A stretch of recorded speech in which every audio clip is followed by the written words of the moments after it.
안녕하십니까. 한살림 제주 전문의사 강순원입니다. 제주와 미래연구원 그리고 한라일보 공동기획으로 제주의 정책 현안을 점검하고 토론하는 작은 변화 제주를 바꾸다 시간입니다. 전 지구적인 기후위기와 코로나19와 같은 대규모 감염병 창궐, 지식과 기술에 기반한 디지털 사회로의 전환 등 우리 일상이 이전과 다르게 근본적으로 바뀌고 있습니다. 이를 뉴노멀 시대라고도 말하는데요. 이에 발맞춰 정부도 한국판 뉴딜 전략을 제시하고 우리 경제의 패러다임 전환을 추진 중입니다. 오늘 이 시간에는 뉴노멀 시대를 맞이하고 있는 제주의 현실을 진단하고 어떠한 성장 전략을 만들어야 할지에 대해 정책 토론을 하고자 합니다. 토론 함께 해주실 분들 소개해 드리겠습니다. 오늘 토론을 위해서 한국판 뉴딜 정책 추진을 위해 노력하고 계신 더불어민주당 위성곤 국회의원 나오셨습니다. 안녕하십니까? 안녕하십니까? 안녕하십니까? 예. 한국전력거래소 김영환 제주본부장 나오셨습니다. 안녕하십니까? 먼저 위성곤 의원님, 이 시대의 뉴노멀은 무엇이라고 생각하시는지, 정책적으로는 어떤 함의가 있다고 생각하시는지 말씀해 주시죠. 뉴노멀이라고 하면 이제 과거와 다른 새로운 패러다임을 이야기하는데요. 지금 이제 새로운 패러다임 시대에 도입되어 있는데, 하나는 이제 4차 산업혁명이라고 얘기되는 디지털로의 전환 시대, 그리고 코로나19로 인해서 이제 감염병으로 인한 새로운 시대를 맞이하게 됐는데요. 그리고 또한 이제 전 세계적으로 저성장, 그리고 저금리, 그리고 고실업 상황, 이런 상황들이 새로운 시대 상황으로 전환되었고, 이에 맞는 새로운 전략들이 필요하다, 이렇게 생각하는 것을 뉴노멀 시대라고 얘기를 한 것 같습니다. 우선 이제 코로나19로 보면 결국 이제 뉴노멀 시기에 무엇이 우리 사회로 바뀔 것인가라고 보면 강제적으로 디지털화가 진행되어지는 것, 그리고 폐쇄적인 거버넌스의 복귀, 그리고 거리두기 문화의 습관화, 이런 것들로 되어질 것 같습니다. 또한 더불어서 이제 4차 산업과 관련되어서 디지털 전환인 경우는 결국 디지털 기반, 그리고 AI, 로봇, 인공지능, 이런 것들을 중심으로 한 사회적 변화로 인해서 큰 사회적 변화가 있을 겁니다. 노동 환경 안에서, 생활 변경 안에서 이런 것들을 얘기하는 것 같고요. 이런 부분에 대해서 이제 정부도 근본적인 그 사회 변화에 맞춰서 정책을 만들어야 된다, 이렇게 생각하고 있습니다. 네, 엄청난 변화가 예상된다는 말씀이십니다. 김영환 본부장님, 예. 기후위기, 감염병, 디지털 사회로의 전환, 이전과는 다른 시대를 살아가고 있다고 해도 과언이 아닌데요. 예, 맞습니다. 이런 부분들이 우리 일상을 어떻게 바꿔놓고 있다고 보시는지요? 예, 우리가 지난 1년간 이제 코로나19로 인해서 모두가 겪고 있다시피 평범한 일상을 빼앗긴 상황에는 지금 다름없이 살고들 있습니다. 방역과 또 일상의 생활을 공존해야 하는 그런 상황인데요. 생활 방식 자체가 비대면으로 급격하게 이제 전환되고 있습니다. 저 같은 경우도 외부 강의나 또는 우리 아이들, 대학생, 고등학생들이 있는데 전부 이제 화상 강의로 하는 이제 비대면으로 바뀌었고요. 또 식당에도 이제 우리가 못 모이고, 또 갈 수 있는 상황일 때도 우리가 대부분 이제 많이 시켜 먹게 되고, 또 이 생필품 구입조차도 이제 많이 온라인 주문으로 많이 의존하게 되는 이런 비대면이 이제 많이 활성화되고, 그러다 보니까 이 디지털 중심의 이런 그 온라인 주문, 이런 산업들은 이제 발달하는 반면 제조업, 전통적인 제조업이나 이런 중소상 서비스업, 또 우리 제주도의 이제 주 산업이 이제 관광 산업 부분은 많이 어려워지는, 그러니까 이제 이런 산업 간의 양극화 현상이 많이 심화되고 있는 것 같습니다. 위성곤 의원님, 전 세계의 그 태풍, 폭염, 한파, 이런 자연재해로 인한 피해가 갈수록 심해지고 있습니다. 이 기후변화의 문제, 이 심각성 어떻게 봐야 할까요? 매우 심각하다고 생각을 하고요. 결국 이제 기후변화의 원인은 문명국가가 출현되어지고, 산업사회가 만들어지면서 결국 인간의 이제 필요에 의한 개발로 인해서 기후변화가 진행이 되고 있는데요. 결국 우리 생활의 편리함을 추구하는 과정 안에서 발생한 문제인데 매우 이제 빠르게 증가하고 있죠. 미국 통계를 봤더니 1980년대에는 1천억 원 이상의 피해 건수가 2.5회 정도였는데 1980년대에는 2000년대에 들어서는 약 100회 정도로 늘어난 걸로 통계 보고를 하고 있습니다. 그만큼 기후변화가 일상적으로 일어나는 상황에 있는데요. 그런 것들이 사실은 이제 위기로 다가오고 있다고 생각합니다. 그래서 이 문제는 한국의 문제만도 아니고 또 미국의 문제만도 아니고 전 세계의 문제라고 생각을 하고요. 그런데 우리가 이제 한국이 잘 대응해 왔느냐라고 보면 그렇지 못하다는 평가가 많습니다. 한국이 이제 탄소 배출로 보면 전 세계 4위에 등급돼 있거든요. 그래서 우리나라를 이제 기후 악당 국가라고 얘기를 합니다. 그처럼 이제 속적으로 대응하다 보니까 그간의 정책을 좀 비판적으로 검토하면서 문재인 대통령께서 2050년에 탄소 중립 선언을 해온 상황입니다. 앞으로 이제 탄소 중립 선언을 통해서 구체적으로 이제 그 탄소 제로 사회로 한국 사회를 전환시켜내는 게 과제일 것 같고요. 그리고 이제 그린 경제를 중심으로 해서 앞으로 이제 기후 위기에 대한 대응들이 필요한 시점이라고 보아집니다. 기후 변화는 나만의 문제가 아니고 우리 모두의 문제이고, 우리 농업의 문제이고, 우리 관광의 문제이고, 우리 산업의 문제임을 우리가 깊이 인식하면서 일들을 해야 되겠다는 생각을 갖습니다. 네, 기후 악당 국가네요, 예. 우리가. 그죠? 예, 기후 악당 국가에서 탄소 중립을 선언하는 2050년에 그런 거대한 전환을 지금 이제 같이 추진하고 계시네요. 네. 예, 그렇습니다. 기후 악당 국가라는 게 사실은 이렇게 기후 변화의 원인을 하면서 성장만 누렸다고 얘기를 하는 거죠. 그것에 대한 반성이 필요하고요. 저는 이제 문재인 그 정부와 대통령이 잘 판단하고 진행하고 있다고 생각합니다. 예, 기대해 보겠습니다. 두 분 말씀처럼 우리 사회가 기후 위기 그리고 디지털 비대면이 일상화된 뉴 노멀 시대로 전환되고 있기 때문에 변화된 환경에 맞는 새로운 질서를 만들어야 하고요. 제주 역시 그에 따른 성장 전략을 수립하지 않으면 안 되는 상황이라고 생각이 됩니다. 이제 뉴 노멀 시대를 맞는 제주의 현 주소를 진단해봐야 할 것 같습니다. 김영환 본부장님, 어떻게 진단을 하고 계십니까? 예, 저는 뭐 강점, 단점 이렇게 말씀을 드리고 싶은데요. 예, 아까 우리 위성근 의원님께서 기후 악당 국가라고 하셨잖아요. 근데 다행스럽게도 우리 제주도는 일찌감치 그 바람 자원이 좋아서 풍력 발전이 일찍 시작됐고 그걸 바탕으로 해서 이게 지방 정부가 카본 프리 아일랜드 2030이나 2030년까지 우리 전부 신재생 에너지로 하겠다 하는 목표를 가지고 해왔습니다. 그래서 풍력 도입한 지가 벌써 30년이 됐습니다. 예, 그러면 이게 이 제주 지역의 산업화가 됐다고 저는 봅니다. 이 운영 기술 또 유지보수 기술이 이제 회사들이 생겨나서 육지 지역에 생기는 풍력 그 단지에도 정비하러 가는 거 제가 이제 비행기 타고 왔다 갔다 하면서 자꾸 만나거든요. 그 태양광도 보니까 지금 한 1000여 개소가 있는데 제주 지역의 그 태양광 셀 자체도 제작하고 또 뭐 그 태양광 발전소 그 설치 시공, 운영, 유지보수 이런 것들이 많은 사업체들이 생겨나고 또 그걸 운영하는 사업도 있지만 그걸 이제 운영, 유지보수, 관리, 제작 이런 것들까지 산업 전반에 걸쳐서 이제 제주가 이제 강점을 많이 가지고 있다는 걸 제가 알 수 있었습니다.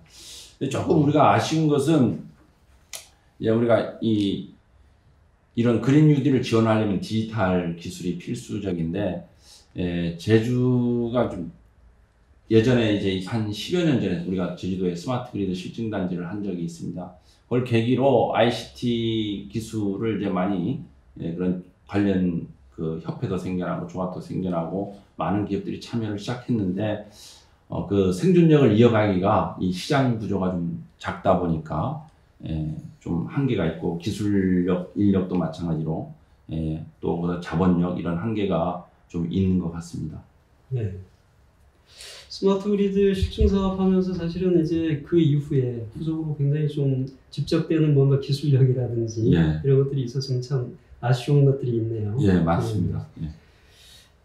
유성문 의원님, 그 예. 뉴노멀 시대와 연관해서 마찬가지로 제주가 가지고 있는 장점은 무엇이라고 보시는지요? 제주의 장점이라고 하는 것은 이제 제주의 자연, 그리고 제주의 자연이 갖고 있는 자원, 식물, 동물 이런 것들일 것 같고요. 그 다음에 세 번째로는 개방적인 저는 문화라고 생각이 됩니다. 여행객들이 많이 오는 공간으로서 열려진 공간이, 그리고 네 번째로는 이제 섬이라는 그 특별함, 이런 것들이 이제 제주가 갖는 그 장점이라고 생각되어지는데요. 그런 장점들을 잘 살려서 그 제주의 자연과 그 자연에서 나오는 자연 자원들을 가지고 여행과 그리고 이제 건강과 뭐 이런 것들을 연결하는 그러한 것들을 해내야 된다고 생각합니다. 결국 뉴노멀 시대라는 것은 기후 변화에 적극적으로 어떻게 대응하느냐, 그리고 4차 산업 시대에 어떻게 적극적으로 조응하느냐의 과제일 텐데요. 이 두 가지 과제를 앞서 얘기한 네 가지가 품어서 이렇게 잘 융합해서 준비를 해야 된다고 생각합니다. 그런 장점을 하게 되어진다면 제주는 더욱더 그 비전이 있지 않겠는가라고 생각됩니다. 개인적으로 여기서 이제 관심을 갖고 있는 저 분야는 이제 바이오 헬스 분야를 적극적으로 육성을 해야 된다는 것과, 두 번째로는 그린 뉴딜에 있어서 재생에너지를 그냥 에너지를 생산하는 것이 아니라 산업적 관점에서 보고 그 재생에너지 산업을 구체적으로 만들어내는 것. 뭐 예를 들면 이제 그 분산에너지 특구를 만들어서 전력 거래를 한전이 독점하고 있는 전력 거래를 자유화시켜내고 그 안에서 비즈모델을 만들고 그 공간에 많은 기업들이 참여하게끔 하는 뭐 이런 것들이 우리에게 기회가 아닐까 이렇게 생각합니다. 예, 여러 가지 생각을 많이 하고 계시네요. 제주의 현 주소 장점 등을 이제 진단을 해봤습니다. 그렇다면 이제 뉴 노멀 시대를 준비하는 제주의 성장 전략에 대한 것으로 토론을 옮겨보도록 하겠습니다. 먼저 그 뉴 노멀 시대의 성장 전략으로 정부에서 추진하고 있는 한국판 뉴딜 정책에 대한 이해가 필요할 것 같습니다. 유성원 의원께서 전체적으로 좀 설명을 해주실까요? 예, 지난해 7월 이제 정부가 이제 한국판 뉴딜 정책을 발표를 했는데요. 앞서 말씀드린 것처럼 이 저성장 양극화, 기후 위기, 코로나와 같은 중대한 위기를 돌파하기 위한 성장 동력으로서 새로운 패러다임을 가진 경제 전략이고 사회 보호 전략이라고 저는 생각이 되어집니다. 산업 전략으로서는 디지털 산업, 그리고 친환경 탄소 중립을 기반으로 한 그린 경제로의 전환, 그리고 덧붙여서 이제 사회 안전망 강화를 통해서 불확실성의 시대를 보다 안심하게 살 수 있는 사회의 전환. 저는 이게 중요하다고 생각이 되어지고요. 그런 것들이 이제 한국판 뉴딜 정책의 핵심이라고 얘기되어집니다. 그 말씀하신 대로 정부에서는 그 한국판 뉴딜로 디지털 그린 뉴딜, 휴먼 뉴딜을 제기하고 있는데요. 각각의 내용을 조금만 더 살펴보도록 하겠습니다. 김영환 본부장님, 그 디지털 뉴딜에 대해서 그 설명해 주실 수 있는 내용들이 있으실까요? 예. 이게 정부에 이번에 발표한 이번이 아니죠. 7월에 발표했는데요. 이 뉴딜 정책은 2025년까지 총 58조 2천억 원을 투자해서 우리 경제 사회 전반에 그 디지털 혁신을 통해서 90만 개의 일자리를 창출하겠다는 것이 이제 요지입니다. 당장 올해 2021년만 해도 12조 7천억 원을 투입하겠다고 합니다. 이게 디지털 뉴딜이 뭐냐면은 DNA 경제구조 고도화라고 이렇게 타이틀을 내걸었습니다. DNA가 뭐냐면 D는 데이터입니다. 데이터. 그러니까 정보를 쌓아놓는 거죠. 데이터를 감호하면 우리가 정보가 되지 않습니까? 그 다음에 이제 우리나라의 강점은 이제 네트워크 기술, 5G, 6G 이제로 간다는 거죠. 그리고 A는 이제 인공지능입니다. AI. 그러니까 데이터를 분석하고 있는 게 이게 이제 새로운 정말 앞선 인간이 일일이 읽고 판단할 수 없으니까 인공지능을 이용해서 빠른 분석 또 가치 있는 정보를 생산해서 빠른 네트워크로 보내겠다는 게 이제 이른바 데이터 네트워크 인공지능 DNA라는 겁니다. 이 DNA 경제 구조 고도화를 이제 가장 올해 먼저 시급하게 한 5조 정도, 사실상 올해 예산 한 12조 중에 절반을 여기다 갖다가 이제 투자하겠다는 겁니다. 그리고 이번 코로나 현상이 일어난 게 우리가 비대면 기반 확산으로 6천억 원, 그리고 그 산업 기반 SOC 디지털화에 1조 8천억 원을 이제 뒷받침하겠다는 겁니다. 이 예산 외에도 법제도라든가 세제 개편을 통해서 이제 적극 추진하겠다는 것이고요. 그리고 이제 세계 시장으로 가겠다라는 그 욕심도 이제 큽니다. 우리가 강점을 가지고 있는 5G로 만족하지 않고 6G 기술도 우리가 먼저 하겠다. 우리가 또 반도체 세계 최강국이지 않습니까? 인공지능 반도체를 우리가 만들겠다. 요즘 그 양자 반도체 이런 양자 컴퓨터죠. 양자 컴퓨터 이런 것까지 우리가 계속 선도국가로 이어가겠다는 것들이 이제 정부의 그 뉴딜 정책입니다. 하여튼 거대한 계획들인데 사실은 이제 이게 인간과 또 다른 기계 문명들이 또 겹쳐지는 부분이 있어서 잘 우리가 좀 조절하면서 가야 될 것 같습니다. 그런 의미에서 그 그린 뉴딜에 대해서 유성훈 의원님께서 좀 설명해 주실까요? 예, 이제 그린 뉴딜과 관련돼서는 원래는 이제 국비 약 8조 원 정도를 투입할 예정이고요. 이것은 이제 그린 뉴딜을 뒷받침하기 위해서 녹색 금융 및 배출권 거래 활성화 제도도 도입할 예정입니다. 그린 뉴딜은 이제 탄소 재료화를 지향하고 경제 기반을 저탄소 친환경으로 전환하는 것을 골자로 하고 있고요. 2025년까지 73조 4천억 원을 투자해서 일자리 665만 9천 개를 창출하는 걸 목표를 하고 있습니다.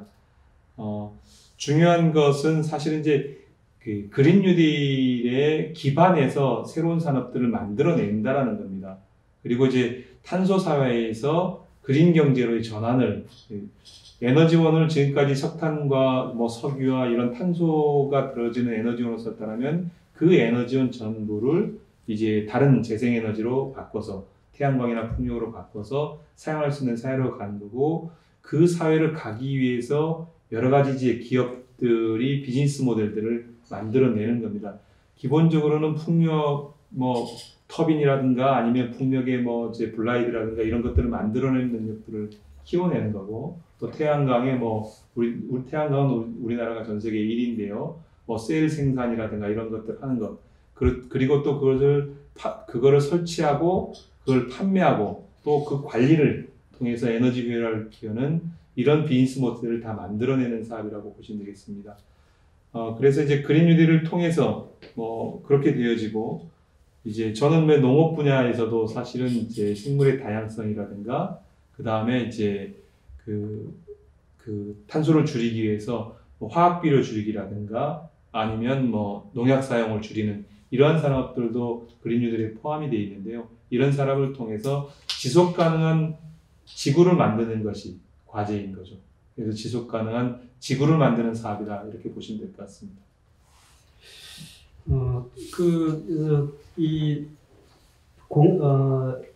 정보의 고속도로, 네. 그게 아니고 이제는 고속도로를 넘어서서 굉장한 데까지 지금 가는 것과, 유성훈 의원님 그 말씀을 들어보면 거기에 저탄소라는 것들이 개념이 하나 추가가 되는 것 같아요. 네, 그렇죠. 그러니까 결국은 아주 첨단화되는 것들에 붙여서 탄소가 이제 저탄소로 이렇게 가는 그런 공통점들이 좀 보이는 것 같습니다. 그러니까 이제 자동차 산업인 경우는 지금까지 이제 그 디젤 엔진을 중심으로 한 내연기관차 중심이었다면 그게 전기 자동차로 바뀌는 그렇죠. 거죠. 그렇게 바뀌는 시대를 얘기하는 거고, 또 그 건물인 경우는 그냥 에너지 절감하지 않았던 건물인데 에너지를 이제 절감할 수 있는 패시브 건물들을 만든다든가 이런 정책들에 이제 예산이 투여되는 거죠. 그렇습니다. 이어서 이제 이 양극화, 결국 이렇게 계속해서 뭔가 첨단화되고 뭐 이런 과정에서 역시 이 우려되는 양극화 문제도 있고 그런데 그 사회 안전망 강화에 해당하는 휴먼 뉴딜에 대해서도 설명 좀 해주시죠. 그 휴먼 뉴딜은 이제 사회 안전망 강화인 거고 거기에 이제 취약계층, 청년층, 그 새로운 산업으로의 전환, 새로운 시대로의 전환으로 인해서 적응하지 못하는 부적응하는 사람들, 이 사람들을 케어하고 새로운 산업에 적응하게끔 만들어가는 사람이라고 얘기를 할 수 있을 것 같습니다. 저는 무엇보다 중요한 게 이제 도전하는 사회를 만드는 게 중요하다고 생각이 되어집니다. 이제 새로운 시대에 가면 일을 하는 사람과 일하지 않은 사람들이 많은 격차를 발생하게 될 거라고 예상을 하고 있는데요. 일하지 않은 사람들이 새로운 일에 도전할 수 있는 기회를 제공하는 것, 그것이 가장 중요하다고 생각하고, 그러려면 기본적으로 이제 내가 도전해서 성공하지 못하고 실패하더라도 다시 도전할 수 있는 기회를 만들어주는 사회안전망의 매트, 사회안전 매트를 충분히 까는 작업이 중요하다고 봐집니다. 그것의 일환으로 지금 정부가 추진하고 있는 것은 전국민 고용보험제도입니다. 원래 이제 특고 프리랜서까지 포함을 하고 있는데요. 앞으로 저는 그 문재인 정부, 문재인 대통령 임기 내에 사실은 전국민 고용보험이 가능하게끔 한 제도를 만들어라고 봅니다. 농업 생산을 했는데 농민도 사실은 거기서 일을 그만두게 되어지면 고용보험을 받는 그 정도의 보험 제도를 만들어야만이 정말 이렇게 도전이 가능한 사회가 될 것이다 라고 생각이 되지고요. 이 사업이 중요해 보이지 않지만 사실은 그저 그냥 이제 국가 예산을 투여하는 것처럼 보이지만 그게 국가를 발전시키는 원동력이고 그것이 기초라고 생각하기 때문에 이 부분에 대한 투자가 더욱더 필요하다고 생각하고 있습니다. 네. 기본적인 소득은 일정하게 좀 보장이 돼야지 이게 우리가 좀 마음 놓고 도전도 하고 새로운 그림들도 그려보고 그런 부분들은 필요할 것 같습니다. 계속해서 유성근 의원님한테 이제 질문이 가는데요. 그 한국판 이제 뉴딜 정책의 중심은 이제 지역 균형 뉴딜 정책에 있습니다. 그 추진 방식이 정부 주도형이 아닌 지역 주도로 간다는 그 추진 전략이 그런 것들이 특징인데 이것이 의미하는 것은 어떤 것이라고 봅니까? 한국판 뉴딜이 이제 지역사회에 구현되어지는 거죠, 사실은. 지역사회 안에서, 지역 안에서 어떻게 구현할 것인가의 문제이고, 뭐, 제주에서는 이제 제주형 그린 뉴딜이라고 얘기하는 그런 것들이라고 볼 수 있겠습니다. 지금 이제 올 연초에 시정연설에서 대통령께서 신년사를 통해서 지역 뉴딜을 강화하겠다라고 얘기를 하고 있는데요. 그것은 결국 지역 발전에 정부가 좀 더 관심을 갖고 일할 테니 지역 스스로 구체적인 아이디어를 가지고 일을 해보자 이런 얘기인데 아직 그 제주에서 여러 가지 의견을 발표를 하긴 했는데 그런 것들이 정부를 어느 정도 설득시킬 수 있을지 한번 우리 모두 판단해볼 기회가 판단해 갔으면 좋겠습니다. 현재까지는 제가 볼 때 좀 어려운 측면이 좀 많은 것 같습니다. 그러신가요? 예. 그 노멀 시대에 대항하기 위한 한국판 뉴딜에 대해서 들어봤습니다. 정말 잘 준비하고 대응하지 않으면 안 된다는 생각이 얘기를 들으면서 계속 듭니다. 제주에 필요한 뉴노멀 시대 성장 전략 혹은 한국판 뉴딜의 추진 전략 어떻게 보십니까? 먼저 제주 지역이 신재생 에너지 사업 분야에는 어떤 부분에 중점을 두어야 할까요, 유성근 의원님? 네, 저만 자꾸 얘기하게 되죠. 예, 저는 이제 지금 현재 우리 관련해서 여러 가지 이제 제도 개선 요구가 있습니다. 지금 태양광 사업을 하고 있는 분들이 제주형 아니시 때문에 지금 제대로 보상을 못 받아서 다 망해간다 이렇게 소식을 말씀을 드리는데요. 관련 제도 개선은 지금 하기 위해서 지금 산자부와 협의하고 있습니다. 오늘도 관련해서 산자부랑 협의를 했고요.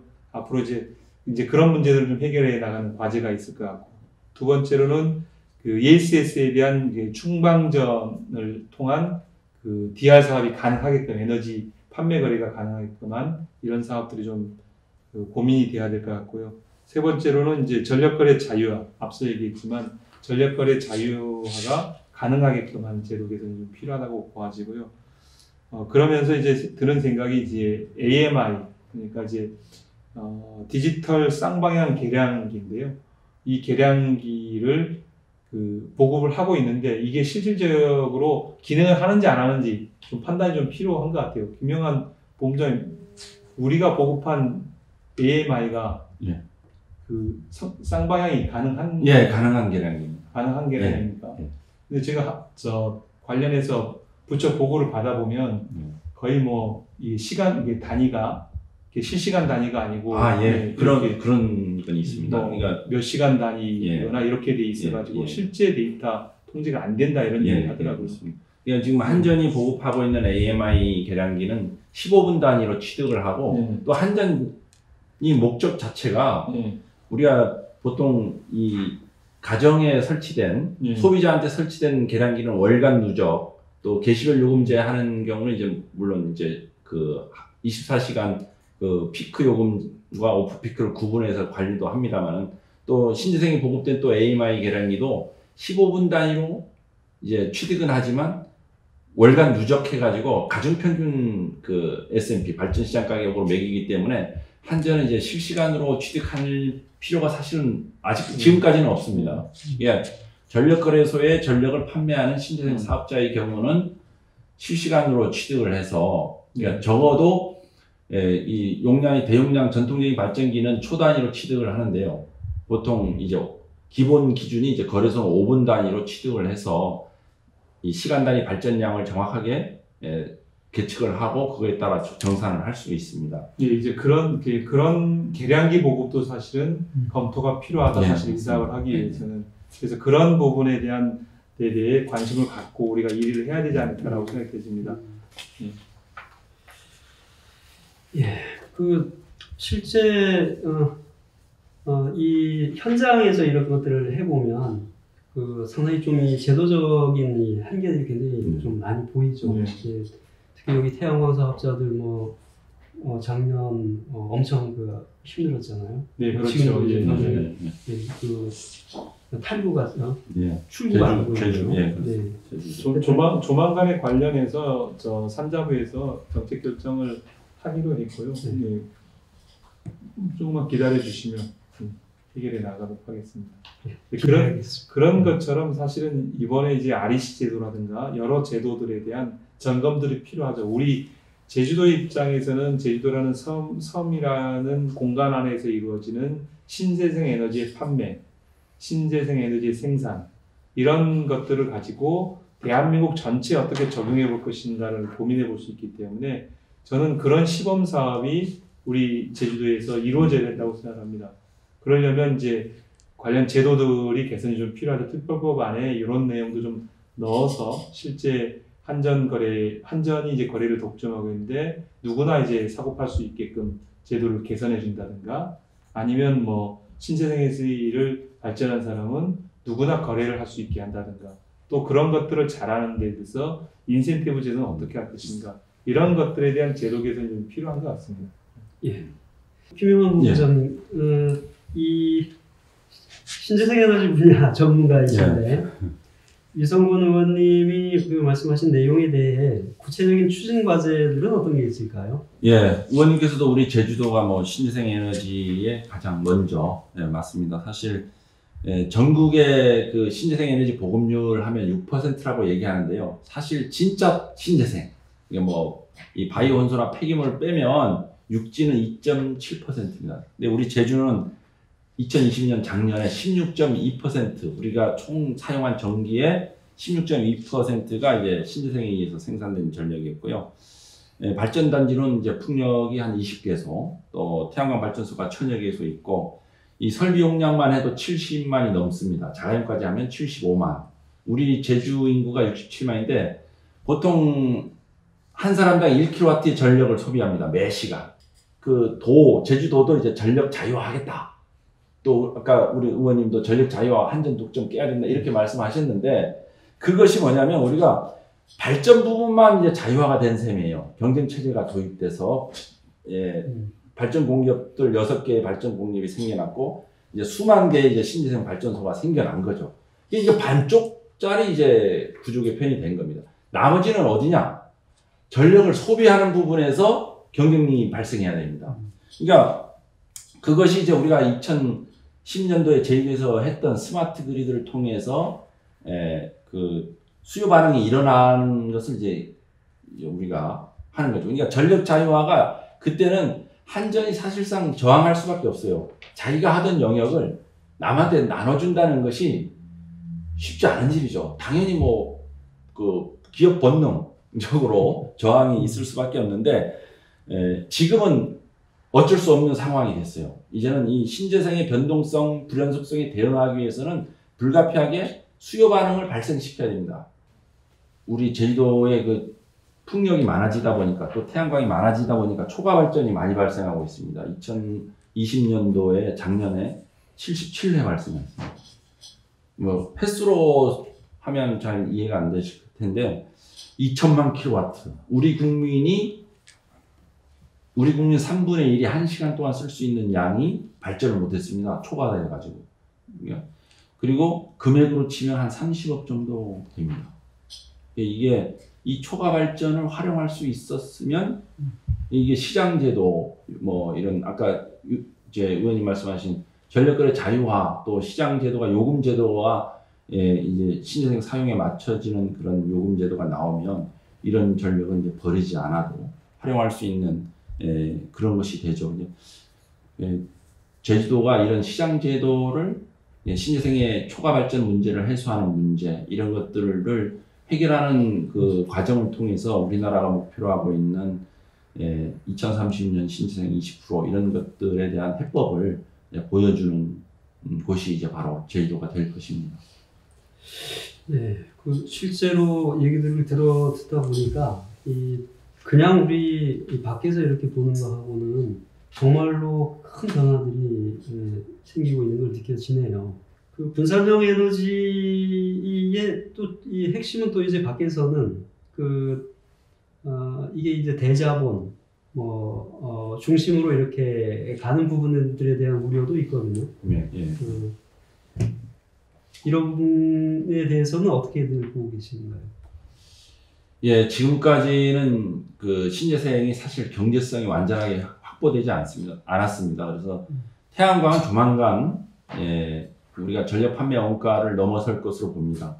그리고 제주도에서는 일찌감치 신재생이 사실은 우리 제주도의 주력 발전원이 작년까지만 해도 석유 발전기들이었거든요. 오히려 태양광이 석유 발전기들보다는 저렴한 상황이었습니다. 아직 이제 풍력은 의외로 먼저 시작이 됐지만 경제성 확보가 더딘 것이 또 사실은 급격하게 확산이 못 가는 이유이기도 합니다.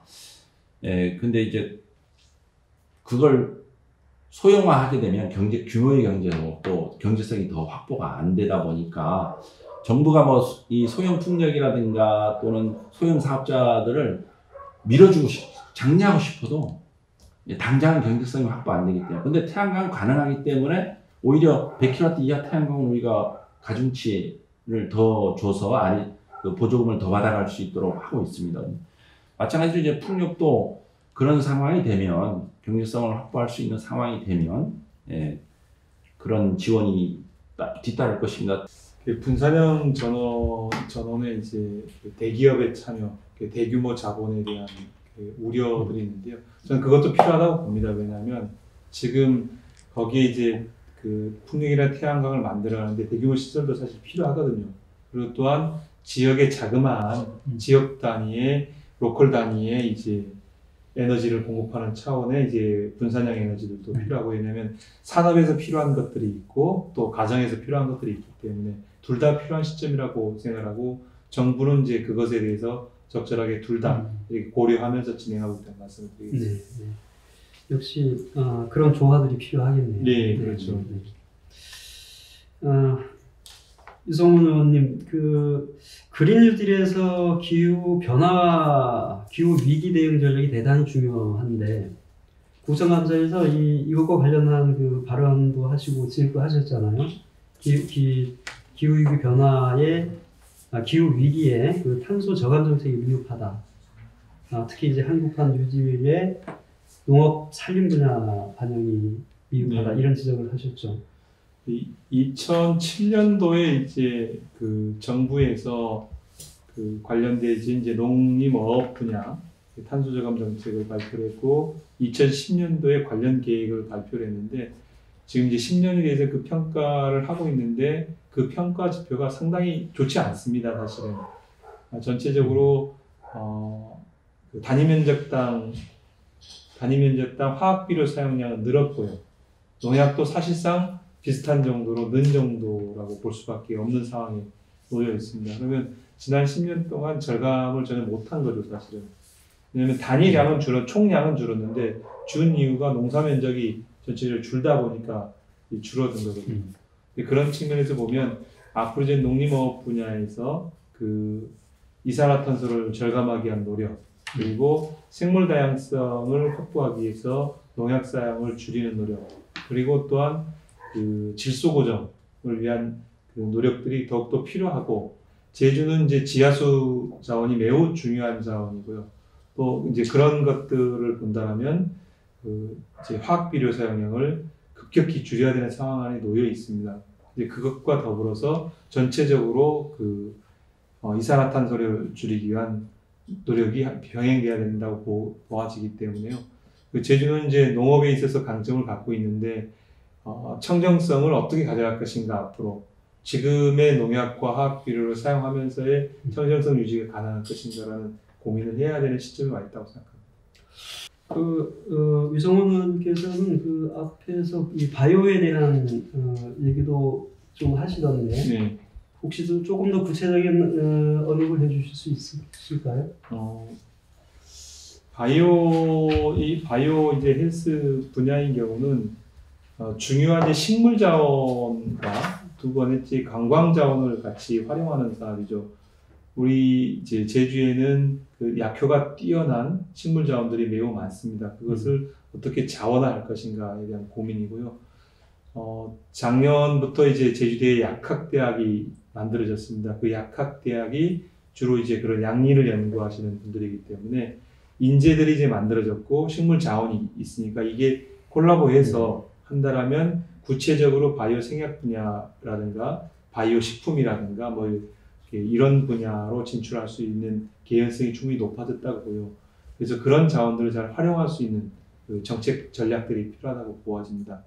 그리고 또 한편으로는 이제 제주에 여행 오시는 분들이 과거처럼 그냥 둘러보고 가는 것이 아니라 구체적으로 건강 증진과 도움이 되는 뭐 건강식품이라든가 이런 것들 개발을 통해서, 그리고 건강 서비스라든가 이런 것들을 통해서 이제 관광산업도 활성화시킨다라면 바이오 헬스 산업도 충분히 경쟁력이 있는 산업이다, 이렇게 보고 있습니다. 자, 이제 토론을 마무리해야 될 시간입니다. 마지막으로 뉴 노멀 시대 대응의 성공적 추진을 위한 과제에 대해 두 분의 의견을 듣고 토론을 마치도록 하겠습니다. 김영환 본부장님, 그 뉴 노멀 시대의 제주의 대응과 한국판 뉴딜의 성공적 추진을 위해 노력해야 할 부분이 있다면 추가적으로 말씀해 주시죠. 예, 이번에 정부가 이제 전 정부적으로 또 모든 공공기관까지 이제 다 해서 이 뉴딜 정책을 지원하는데요. 우리가 국가의 그 지원을 바탕으로 우리 제주도도 이 AI 이 빅데이터 플랫폼 육성하는데 좀 총력을 기울였으면 좋겠습니다. 이 관광, 우리 농축 산업, 또 교통, 재난재해 이 모든 분야에서 이제 빅데이터를 구축해 놓으면 이 정보를 활용한 국민생활 편의나 또 새로운 비즈니스 모델을 이제 창출할 수 있죠. 그래서 도민생활 안전이나 신사업 창출에 많은 도움이 될 것이라 기대합니다. 그래서 우리도 저희도 이제 우리 사실은 전력 분야의 빅데이터 구축은 우리 전력거래소가 책임질 예정입니다. 사실은 이 제주도가 전국의 축소판입니다. 그래서 제주도에서 일어나는 모든 에너지에 대한 데이터, 업종별 데이터는 물론이고 또 이 발전 전력 생산하는 부분까지 이런 데이터를 구축해 놓으면 또 그동안 또 우리 그린 에너지의 이 변동성 문제를 해결하는 방안 이런 것들이 전국 사회에 좋은 도움이 될 것이라고 저는 봅니다. 네. 유성훈 의원님도 마지막으로 토론해 주시죠. 예. 우선 이제 저희들에게 이제 필요한 과제라는 건 저는 그렇게 생각합니다. 이제 우리 제주만의 전략이 필요하다. 모두 다 할 수 없다. 이번 이제 올해만 사실은 그 지역 뉴딜과 관련해서 정부가 준비한 예산이 75조 원이나 됩니다.